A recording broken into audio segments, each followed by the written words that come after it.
एक जिज्ञासु भेड़िए को पूरी इंसानी खाल मिलती है। वह गर्दन से अंदर जाने की बहुत कोशिश करता है, फिर इंसानी खाल के अंग फैल जाते हैं। रोएदार भेड़िए का मुंह इंसानी मुंह से निकलता है। यह दृश्य बहुत अजीब लगता है। इससे भी ज्यादा हैरानी की बात यह है कि भेड़िए ने इंसानी खाल पूरी तरह पहन रखी है और यह उस पर बिल्कुल फिट बैठती है। एक राहगीर उसके पास से गुजरता है। जिज्ञासु भेड़िया उठता है और उसका पीछा करता है और एक इंसान की तरह खड़े होकर दौड़ता है। वह बस लड़खड़ा रहा है और उसे अभी भी इसकी आदत नहीं है। फिर वह शहर की सड़क की ओर चल देता है। वह कार्यालय के कर्मचारियों को उत्सुकता से देखती है। उसे जीवित रहने के लिए नौकरी भी ढूंढनी होगी। एक साक्षात्कार के लिए नौकरी चाहने वालों में घुसना, यहां तक कि एक कलम से लिखना भी खूनी होना है। एक भेड़िया सफलतापूर्वक काम पर रखा गया था। उसकी भेड़िया जैसी कड़ी मेहनत के कारण उसे कंपनी के बॉस ने पहचान लिया और उसे पदोन्नत किया गया और वेतन वृद्धि दी गई। तब से अच्छी तरह से भुगतान किया गया भेड़िया अपने बड़े घर में चला गया। उसके सामने सब कुछ देखकर यह बहुत आसान लग रहा था।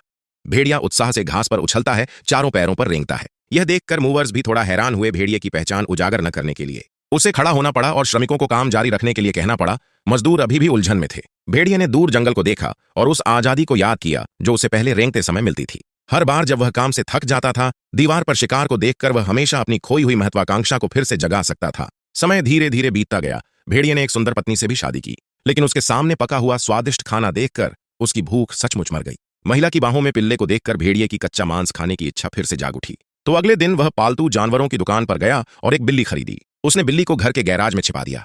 वह उत्साह से बिल्ली को बाहर ले गया, ताजा कच्चे मांस को देखते हुए। जब वह भरपेट भोजन करने वाला था, गैराज का दरवाजा उसकी बेटी ने खोला। उसे यकीन था कि वह अपनी बेटी के सामने एक भेड़िए की पहचान स्वीकार नहीं कर सकता। लंबे समय तक दमन ने उसे बहुत असहज कर दिया था।